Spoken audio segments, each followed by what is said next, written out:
Let me take you into a moment that happens in almost every marriage. You're standing in the kitchen, or maybe you're folding laundry. She brings something up, an idea, a change, a solution, and it's something you've already said. Maybe not once, maybe not twice. Maybe you've said it so many times you stopped trying. And now suddenly, she says it like it's brand new.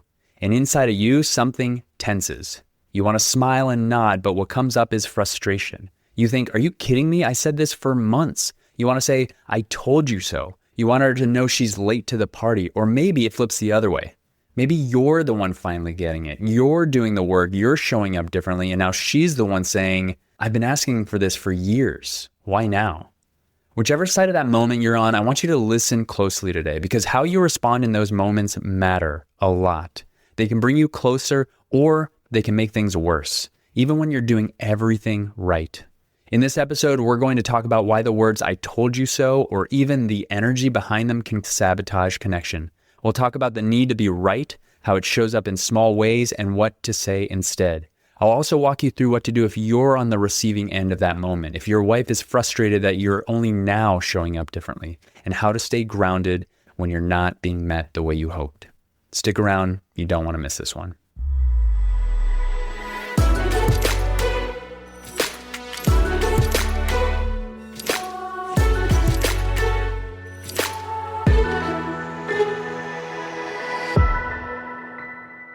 Welcome to Better Husband, the podcast that helps you answer the question, how can I be a better husband? I'm Angelo Santiago, a men's marriage and relationship coach, and every week I bring you practical insights to help you strengthen your marriage and become the best husband you can be. So let me tell you what happened the other day. It's summer here in Texas, and no matter how healthy we try to eat as a family, at some point we're going to want ice cream. We do our best, we read labels, try alternatives, aim for better, not perfect. But sometimes you just want something cold, creamy, and bad for you in the best kind of way. So I'm in the kitchen scrolling through recipes, and I come across this thing called the Ninja Creamy. If you don't know, it's a kitchen appliance that turns fruit and protein shakes into ice cream. Bananas, frozen berries, almond milk, you get the idea. I start looking at reviews and videos and getting excited, and I turn to my wife and say, hey, what do you think about us getting one of these Ninja Creamy things? The look on her face says everything. She smiles wide, shakes her head a little, and says, I literally told you about that 6 months ago. I said we should have gotten one. And she's right. She did bring it up months ago, and I probably brushed it off. I probably thought it was a totally unnecessary thing to buy. And honestly, I wouldn't even be thinking about it now if she hadn't planted the seed back then. Now here's where it could have gone sideways.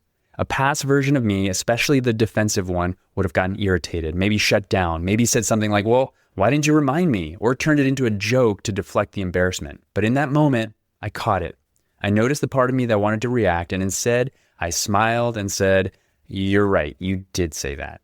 But I also caught the part of her that leaned into the I told you so energy and thought that there's probably a better way that we could both do this. And so I invited us to try it all over again. And because we've been practicing this, staying light, staying connected, being willing to rewind and try again, I looked at her and said, want to do a take two? So she stepped back like she was re-entering the room, and I asked the question again like it was brand new. Hey, what do you think about us getting one of these Ninja Creamy things? And this time, she lit up. She said, oh my God, yes, that's such a great idea. And we both cracked up. And that moment was easy, it was playful, but it didn't happen by accident. It happened because we've done the work. We've learned how to read each other, how to stay soft when it's easy to get sharp, how to choose connection instead of correction.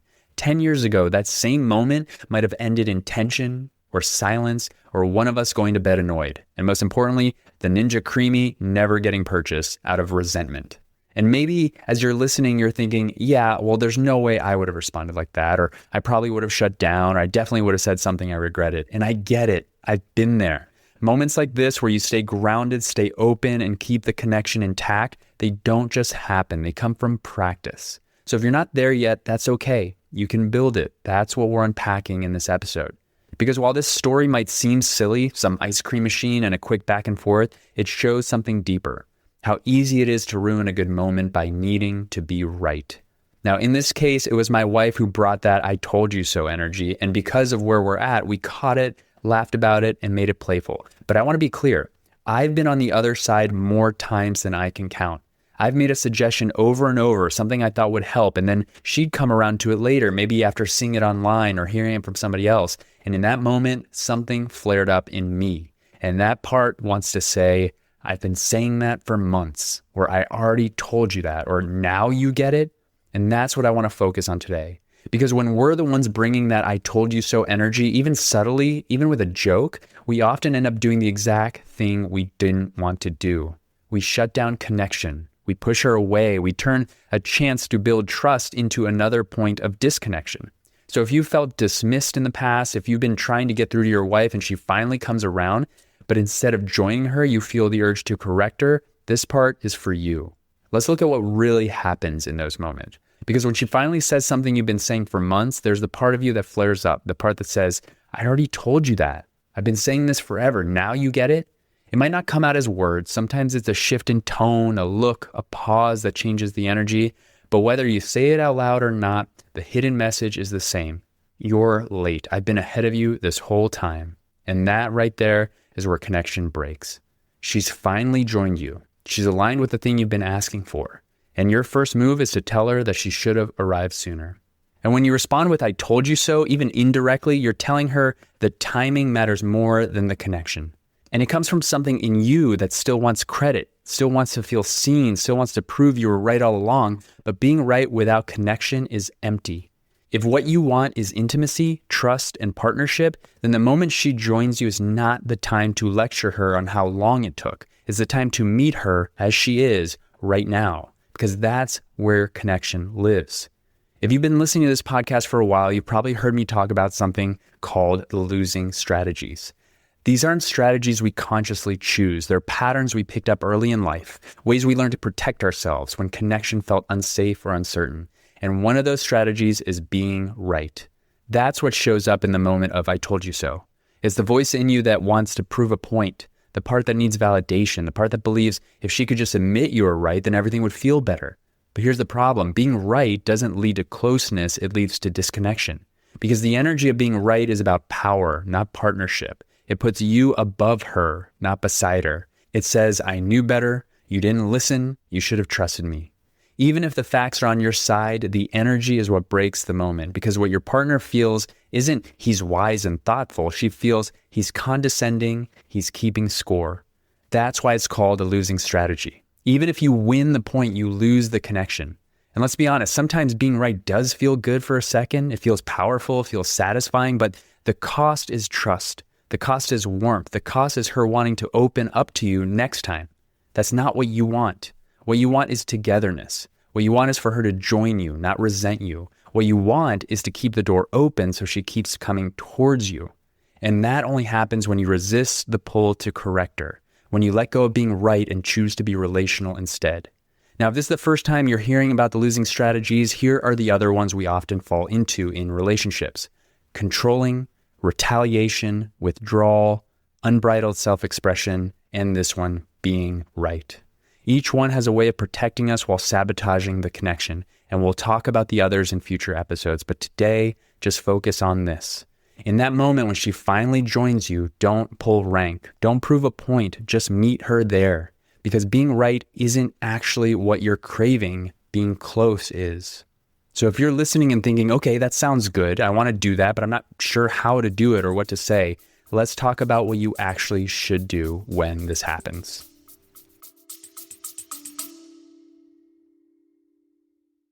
Real quick, if you're listening to this in July 2025 and you've been thinking about joining Better Husband Academy, I want you to know that the price is going up at the end of this month. Right now, you can still get lifetime access to the full self-paced course, 3 months of live office hours and group coaching, and the Better Husband Companion, a text-based support system with reminders, reflection questions, and steady nudges to help you lead yourself and your marriage differently. On August 1st, the price goes up and it'll never be this low again. So, if you know this work is for you, if you're ready to focus on your marriage from a grounded place with real support, now's the time. Head to betterhusbandacademy.com and lock in the current price before midnight on July 31st. Again, that's betterhusbandacademy.com. I'll see you inside.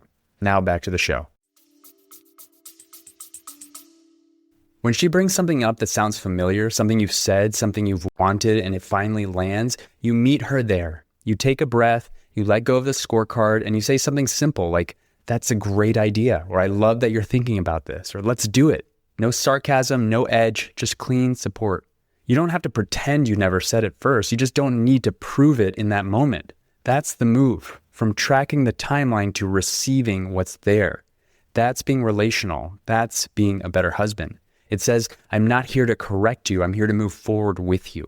And when you start responding in that way, you become a man she wants to bring ideas to. You create a space where she wants to align with you, because when alignment is safe, it happens more often. But when it comes with critique, she'll start holding back. This is how you rewrite the pattern. This is how you create momentum together, by meeting the moment, not managing the memory of how long it took to arrive. Let me give you something you can actually do in that moment, because even with the best intentions, you're still going to feel it sometimes. That little flare of, wait, I said that already, or that instinct to prove you were ahead of the curve, that part of you that wants some credit. So here's what to do instead. First, notice it. Catch the reaction before it becomes a comment. Even if it's just an eye roll, a sigh, a shift in tone, just notice it, because that's the doorway to choice. Then pause. This doesn't have to be a big dramatic moment. It's just a breath.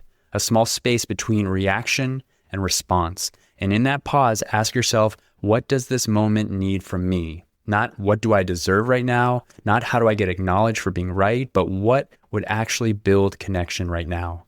9 times out of 10, it's not correction. It's receptivity, it's warmth, it's affirmation. Say something like, yeah, I love that, or that's a really good idea, or let's try that, and mean it. Let it land. Let her feel that you're with her. The point here isn't to stuff your feelings, it's to practice responding in a way that strengthens connection, not corrects it.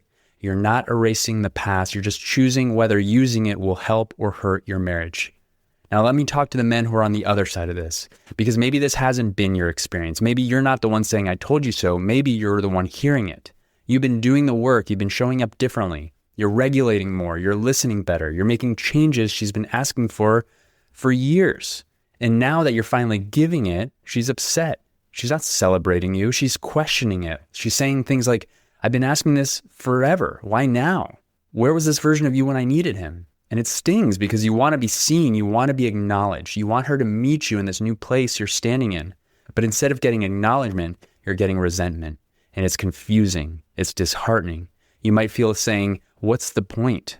But I want you to understand something deeper. When this happens, and it does happen for a lot of the men I work with, what you're hearing isn't just frustration, you're hearing grief. She's been carrying the weight of unmet needs. She's been trying to get through to you for years. She's been hoping, asking, repeating, until she stopped believing it would ever change. So now, when it finally does, part of her doesn't trust it. Part of her is still hurting. Part of her doesn't know if it's safe to receive what you're finally giving. That's what this is. This is what we call transmission and reception. You're transmitting something new, presence, care, consistency, but she might not be able to receive it yet because the old pattern of being dismissed, of feeling alone, still lives in her body. You can't force her to receive. You can't demand a better reaction. You can't shortcut the process of rebuilding trust, but you can stay with it. You can say, I know I didn't hear you back then. I see that now. Or I'm sorry it took me so long. I'm here now. Or how can I show you that this is real? And you can keep showing up without needing her to be excited about it right away, because this isn't a moment for credit. It's a moment for patience, for empathy, for staying steady even when her walls are still up. And if she says, why now? You can say, because I'm finally seeing what I couldn't before and I don't want to go back. You're not just making a change. You're becoming a man who keeps showing up even when it's hard, even when it's not received perfectly, even when it hurts a little. That's how you rebuild trust, not by doing the right thing once, but by doing it again and again. Here's what I want you to do this week to put all of this into practice. 1, catch the moment. When your partner brings something up, an idea, a plan, a shift, and it sounds exactly like something you said months ago, pause, notice what rises in you, notice the part that wants to correct her, then ask yourself, is this a moment to be right or to build connection? 2, respond with warmth, not correction. Say, that's a great idea, or I love that you're thinking about this. Let's do it. Keep it light. Keep it clean. Let her feel joined, not judged. 3, if you're on the receiving end of I told you so, breathe. Stay grounded. Don't collapse. Don't defend. Don't get bitter. Instead, respond with something like, I know this has taken me a while. I really want to get it right now. Or how can I show you that I'm here for real? You're not trying to win the moment. You're trying to keep the door open. And 4, choose one moment this week to lead with generosity. Whether you're being asked to see something new or finally being seen yourself, choose the posture that protects the connection, even if it means letting go of the need to be acknowledged. Here are a few questions to sit with on your own, in your journal, or even in conversation with someone you trust. 1, where in your marriage have you chosen being right over being connected? Was it worth it? What did it cost? 2, what happens inside you when your partner says something you've already said before? Do you feel dismissed? Do you want to prove something? What would it take to let that go? 3, if your wife has told you, I've been asking for this for years, how do you normally respond? Can you stay with her in the pain without making it about you? And 4, what kind of man do you want to be in those moments? The one who needs to be acknowledged, or the one who makes it safe to move forward? These aren't easy questions, but answering them honestly is part of the work, the kind of work that actually transforms a marriage. Here's what I want you to remember. When your wife finally gets it, when she brings you something you've been saying for months, that's not the moment to score a point. That's the moment to build something together. And if you're the one finally showing up differently and she meets you with frustration instead of gratitude, that's not a sign to quit. It's a sign to keep going.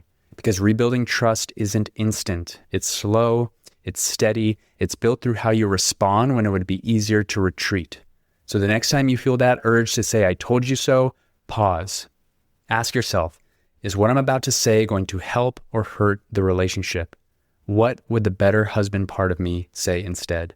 That's what being relational looks like. And that's what your marriage is asking for. If you're ready to keep building that, if you want a space to practice it, to get support, to actually grow into the man your marriage needs, that's what we do inside of Better Husband Academy. Go to betterhusbandacademy.com to learn more. I'm Angelo Santiago. Thanks for listening, and I'll see you in the next episode. Thank you so much for listening. Before you go, I have a quick request. If you've ever gotten any value from the show and you want the show to continue to grow, to access bigger and more knowledgeable guests, and to keep providing you with more ways that you can be a better husband in your marriage, simply leave a rating and a review if you're listening on Apple or Spotify. It only takes a few seconds, and those reviews go a long way in attracting more experts and bigger guests to the show. So if you're feeling up to it, as a favor to me, I'd love to see a rating and a review from you. Thank you so much for being a listener and all your support.